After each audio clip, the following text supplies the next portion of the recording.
토트넘 호스퍼의 최근 해외 투어가 축구계를 뜨겁게 달구고 있습니다. 특히 일본에서의 반응은 그야말로 폭발적이었는데요. 이는 손세이셔널 손흥민을 앞세운 토트넘의 야심찬 글로벌 팬 확보 전략이 빛을 발한 결과라고 볼 수 있습니다. 마치 축구의 새로운 한류 열풍이 일본을 강타한 듯한 모습이었죠. 불과 2달 전 호주에서 열린 프리시즌 경기에서도 손흥민 매직이 여지없이 발휘되었습니다. 평소 축구에 눈길도 주지 않던 호주인들이 마치 마법에 걸린 듯 경기장으로 몰려들었다는 현지 언론의 찬사가 쏟아졌죠.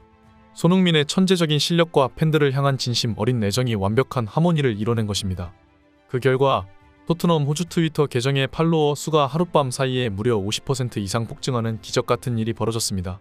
이는 마치 디지털 세계에서의 골든타임을 잡은 듯한 놀라운 성과였습니다. 빅6 클럽들의 화려한 전당에서 상대적으로 작은 존재감을 보이던 토트넘은 이번 프리시즌을 통해 팬 서비스의 새로운 지평을 열었습니다. 손흥민을 선두에 내세워 선수들이 보여준 겸손하고 예의 바른 태도는 마치 영화 속 한 장면처럼 팬들의 마음을 사로잡았습니다. 이는 단순한 경기 이상의 가치를 창출하며 토트넘이 추구하는 새로운 축구 문화의 모범을 보여주는 듯했습니다. 현지 팬들과 언론은 입을 모아 찬사를 보냈습니다. 유럽 리그 선수들은 대부분 오만방자하기만 한데 이렇게 낮은 자세로 팬들에게 다가오는 구단은 처음 봤다며 감동의 눈물을 흘리기까지 했죠. 이는 마치 축구계의 고급 레스토랑에서 맛본 최고의 팬 서비스 요리와도 같았습니다. 토트넘은 단순히 경기력만이 아닌 팬들과의 소통과 예의를 통해 진정한 팬퍼스트 정신을 실천하고 있는 것입니다. 일본에서의 반응은 더욱 뜨거웠습니다.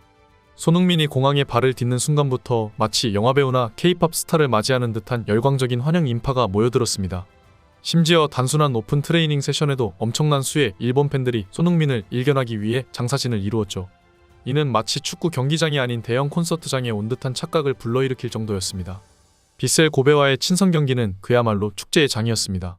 빗셀 고베가 일본 내에서 상당한 인기를 누리는 팀임에도 불구하고 경기장은 토트넘을 응원하는 팬들의 함성으로 가득 찼습니다.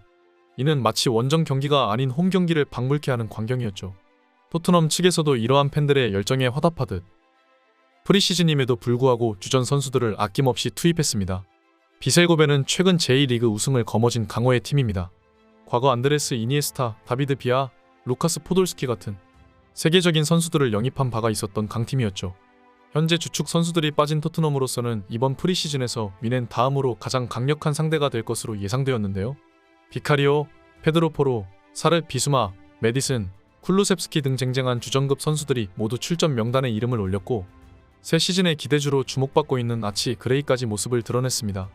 이번 일본 투어에서 관중들을 절대로 실망시키지 않겠다는 의지가 보이는 라인업이었죠. 그러나 단연 팬들의 시선을 사로잡은 것은 손흥민의 선발 출전이었습니다. 신선전임에도 불구하고 이번 경기는 앞서 치른 QPR, 하츠전과는 사뭇 다른 분위기였습니다. 시즌 개막까지 한 달도 채 남지 않은 상황에서 토트넘과 포스테코글루 감독은 이번 일본 투어와 뒤이은 한국 투어를 통해 주전 선수들의 컨디션을 최상으로 끌어올리려는 의지를 분명히 했습니다. 경기 시작과 함께 손흥민을 필두로 한 토트넘의 공격진은 마치 정규 시즌에 임하는 듯한 강력한 전방 압박을 펼쳤습니다. 이는 단순한 친선전이 아닌 실전을 방불케 하는 치열한 승부 의지를 보여주는 장면이었죠. 그러나 토트넘의 고질적인 문제인 수비 실수로 인해 선제골을 내주고 말았습니다. 파페 사르의 아쉬운 실수로 인해 유야 오사코에게 어이없는 골을 헌납한 것입니다. 하지만 토트넘의 저력은 여기서 빛을 발했습니다. 최근 득점 감각을 되찾은 페드로 포로가 곧바로 동점골을 터뜨리며 팀의 사기를 끌어올렸습니다. 그의 오른발 페인트에 이은 왼발 슛은 마치 무용수의 우아한 동작을 보는 듯했죠. 그러나 진정한 드라마는 후반전에 펼쳐졌습니다. 다소 지지부진했던 전반전을 뒤로하고 후반 들어 캡틴 손흥민이 팀의 구원투수로 나섰습니다. 포로의 롱패스를 받은 존슨의 재치 있는 크로스를 손흥민이 절묘하게 마무리 지은 것입니다. 골키퍼의 움직임까지 완벽하게 읽어낸 손흥민의 마무리는 그야말로 예술이었습니다. 득점 후 손흥민은 일본 관중들 앞으로 달려가 카메라 세리머니를 선보이며 팬들과 하나가 되는 모습을 보여줬습니다. 이 순간 경기장은 마치 토트넘의 홈구장인 런던의 토트넘 호스퍼 스타디움으로 순간이동한 듯한 착각을 불러일으켰습니다. 일본 팬들은 오히려 자국팀을 상대로 더 많은 골을 넣어달라며 열광했으니 말입니다. 경기가 끝난 후에도 이벤트는 계속 이어졌습니다. 손흥민은 주최 측으로부터 공식 MVP를 수상했고 물론 그의 뛰어난 경기력이 뒷받침되었기 때문이기도 하지만 이번 이벤트를 개최하는 입장에서는 손흥민 같은 스타 플레이어를 대대적인 홍보 수단으로 삼을 수 있는 기회였죠. 더욱이 놀라운 것은 손흥민의 지치지 않는 팬 서비스 정신이었습니다. 그는 마치 에너지가 무한한 듯 끊임없이 팬들에게 다가가 사인을 해주고 친절을 베풀었습니다. 이러한 그의 모습은 단순한 축구 선수를 넘어 거의 스포츠 외교관으로서의 면모를 보여주었는데요. 심지어 휴식 시간조차 팬 서비스 타임으로 변모했습니다. 일본의 밤거리를 거닐던 손흥민은 순식간에 팬들에게 둘러싸였지만 그는 지친 기색 없이 한 명 한 명에게 정성스럽게 응대했습니다. 손흥민의 이러한 태도에 현지 일본 토트넘 팬들은 열광했습니다. 소셜미디어에는 이에 대한 찬사가 쏟아졌죠. 당신은 소니를 미워할 수 없다. 소니는 진정으로 가장 나이스한 친구다 등의 반응이 이어졌습니다. 손흥민은 교체되어 나가는 순간에도 도쿄에서 기립박수를 받으며 벤치로 물러났습니다. 일본 언론들조차 도쿄 경기장에서 일본인들에게 이 정도로 환대한 성원을 받는 아시아 선수는 일본 스포츠 선수회에 처음 봤다는 반응인데요. 손흥민 선수조차 5만 관중이 넘는 일본 팬들의 응원에 깊게 감명을 받은 듯이 보였습니다. 사실 일본 스포츠 관중들은 굉장히 조용한 편이다. 그럼에도 경기장 중간중간 토트넘의 응원가가 울려 퍼졌고 관중석 쪽에서 손흥민을 향해 단체로 그의 시그니처 세레머니인 찰칵 세레머니를 흉내내는 것은 진풍경이었죠. 손흥민이나 일본 팬들이나 이번 경기는 양쪽 모두에게 좋은 기억만 남겨준 해외 클럽이 프리시즌을 보내는 데 있어 가장 본받을 만한 이벤트라고 할 수 있을 겁니다. 예를 들어 과거에는 호날두가 한국에 와서 노쇼를 하여 국민 역적이 되었는데 호날두는 자신의 행동 하나로 한국에 와서 열심히 팬 서비스를 해준 유벤투스 동료들마저 욕보이게 만들고야 말았죠. 스타 플레이어는 자신의 행동 하나하나가 단순 몇몇 팬들을 넘어 그 팬들이 속한 국가 전체에까지 영향을 끼친다는 것을 알고 있어야 합니다. 그런 점에서 손흥민 선수는 누구보다 자신이 갖고 있는 위상과 영향력을 그 누구보다 잘 알고 있는 선수인데요. 게다가 손흥민의 태도는 단순히 팬들을 끌어들이기 위한 목적이 있는 위선적인 행동이 아닌 마음 깊은 곳에서 우러나오는 진심이 담긴 모습을 보여주기 때문에 팬들은 더 진정성을 느낄 수 있는 것이죠.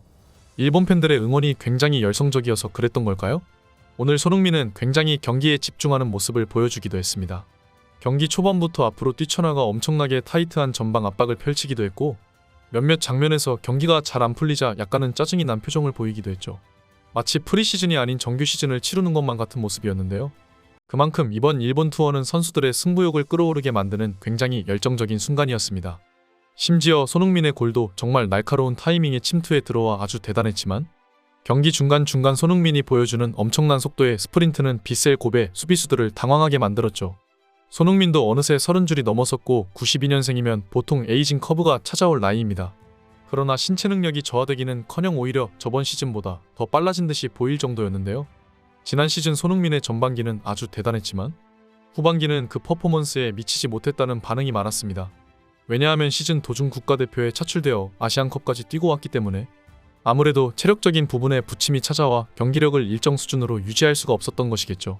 하지만 이번 시즌은 아시안컵도 중간에 중동에서 월드컵에 열릴 일도 없습니다. 저번 시즌 손흥민이 프리미어리그에서만 17골 10도움을 기록했는데 이번에는 그 기록마저 넘어설 수 있을 것이라는 분석이 이어지고 있는데요. 이제 손흥민 선수는 한국으로 건너와 쿠팡 시리즈를 준비하게 되는데 K리그 올스타전과 미넨전에서 몸 상태를 최상으로 끌어올리기를 기원합니다. 항상 영상 봐주셔서 감사드립니다. 구독과 좋아요는 영상 제작자를 춤추게 합니다.